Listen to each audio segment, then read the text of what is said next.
Hello, this is Dr. Chaz. I'm with Y.E.S Project Inc.com is our website. Y.E.S Project. Y.E.S stands for Youth Environment Success Project. We are a mentoring organization and we mentor incarcerated youth. We'd like to thank you for tuning into our weekly broadcasts, and I'd like you to continue to watch our broadcasts, to tune into us, and to see what we got going on, make a donation. We like to call it a love offering, and get your support to the young people. Now, just to give you a little insight on our organization, if this is your first time coming to our weekly broadcast video, we mentor incarcerated and at-risk youth. The at-risk youth are really troubled youth.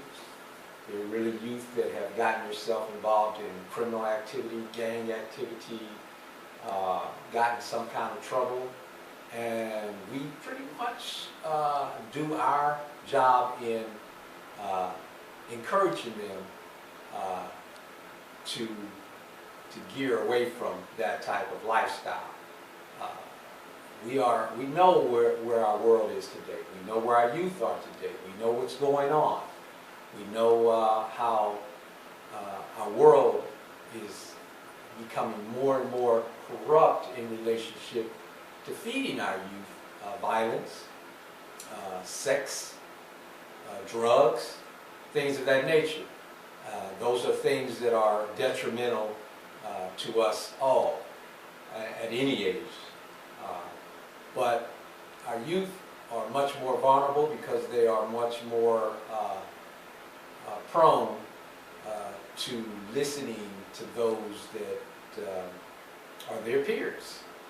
And unfortunately, most of the peers these days are young people as well that are making money in the industry of music.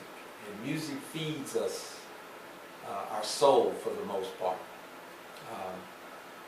I deal with quite a few young people, and the young people that I deal with, their main objective in life is to have something. Just like all of us, even us as adults, we want to gain something in life. We want to have something in life. Most of us just don't want to be poor. We don't want to be struggling. Young people are no different. Even though they don't have the responsibility that we have as adults, we living in a day and age to where young people feel like they have an opportunity to gain things a lot faster than we did, a lot faster than the younger generation, the older generation. My generation, we kind of was a lot more patient with looking to get a job and looking to get a car and to obtain things. Well, we don't live in that type of world now today. Young people are getting cars a lot faster, a lot easier. They're getting things. I mean, if I got a nice pair of tennis shoes back in the days in the 70s, I was a teen in the 70s. So if I got a nice pair of tennis shoes in the 70s, that was great. Well, our kids today grow up with wearing the top-notch tennis shoes. My daughter, my own personal daughter, just bought her 1-year-old a pair of tennis shoes, and it was $50. Okay, $50 pair of tennis shoes is way out there as far as I'm concerned. I only buy myself a $50 pair of tennis shoes. So young people do things based on the sale and the name brand and things of that nature. Some older people as well. But the fact is that we are manipulated by the media, and we're manipulated by advertisement and things of that nature. And young people are vulnerable to that extremely. So they want this and they desire this bad, and this is pretty much what this particular broadcast video is about is the desire of young people and what they're really after. And we fall in that category, and we're at fault as well, because we also are subject to the same type of manipulation. I mean, we want the fast car, we want the big house, we want the money. So we want to be successful in life. We want to be prosperous. We want things. And things kind of draw us, and they kind of manipulate us. It's kind of the old phrase, keeping up with the Joneses. And as we continue to live life and continue to deal with life, we work on wanting to keep up with the latest thing. I mean, I've got a lot of kids. I got 6 kids, but they can't go without the latest phone. You know, young people can't go without the latest phone. My wife still has a flip phone, and that's, you consider real lame if you got a flip phone. Now I'm a little bit more keeping up with things as far as business-wise, because technology, and so I'm gonna have to deal with it based on technology, but I don't do it based on the desire of anything. But young people do it just because they got to have it. You know, you're lame if you don't. I mean, you just don't. If you don't have the latest phone, or the latest types of shoes or gear or whatever's going at that time, they want to stay up to speed with it. So therefore, we have an economy that makes our young people a lot hungrier. And unfortunately, the bad thing about that is the poor and those that don't have the money to provide for those things, they're going to do whatever they have to do to get it. And a lot of that is criminal activities. They're going to steal.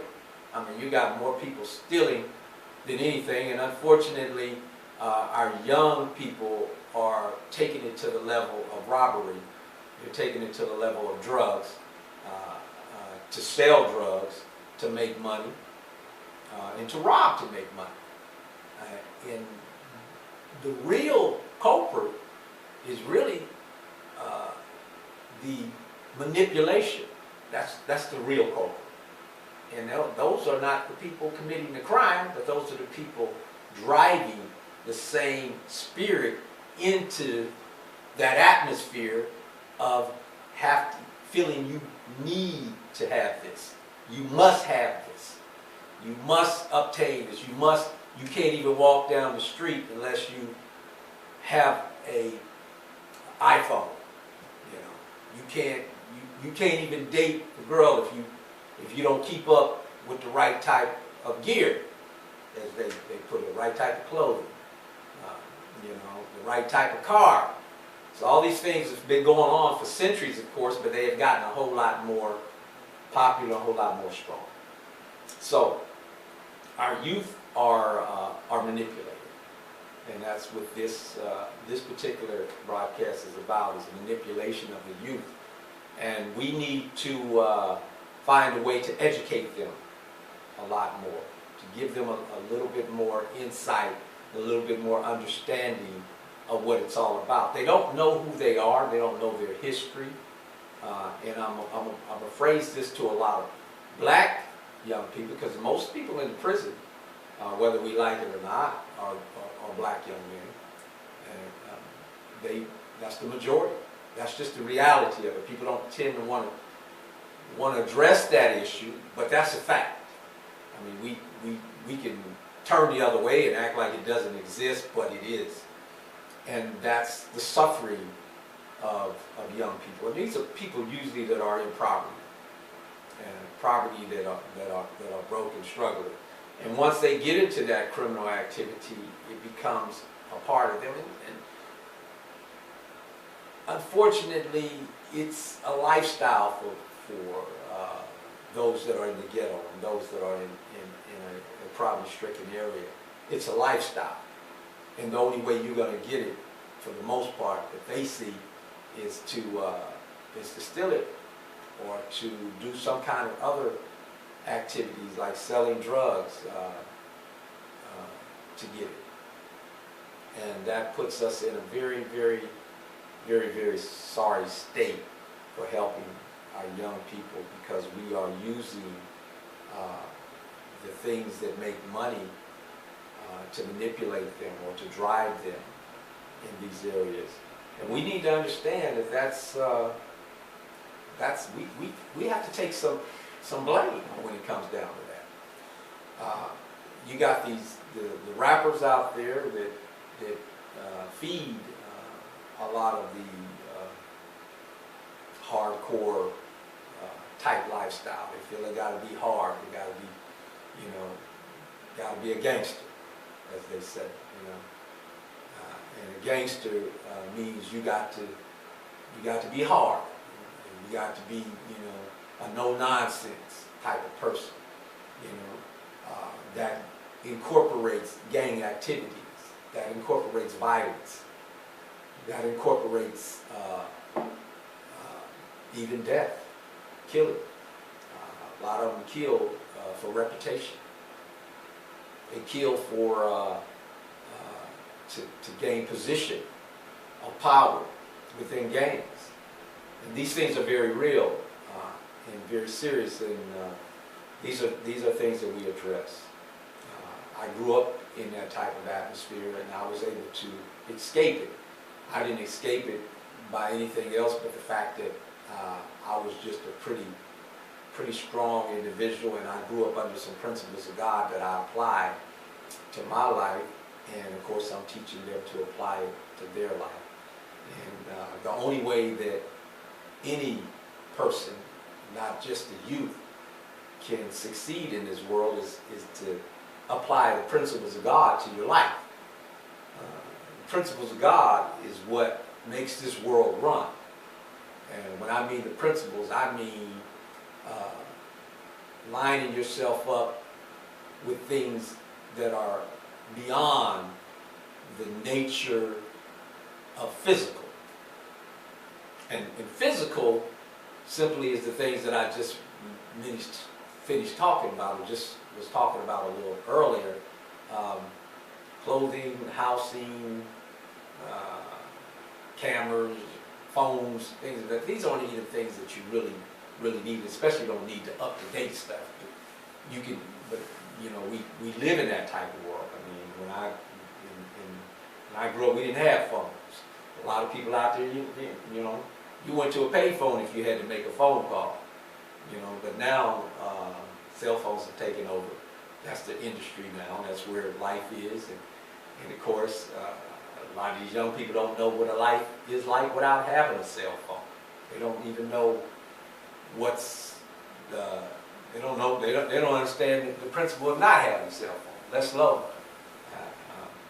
not having the up-to-date or the most current type. But guess what? They're not making money on these cell phones. The youth aren't making money on the cell phones. The corporate world is making money on the cell phones. So they're driving these young people. They're driving the world, period. Corporates making millions, billions even, on these tools. So I simply want to let you know that I'm about to close because my time is narrowing down. I simply want to let you know that it's important that you give to this organization. It's important that you support this organization.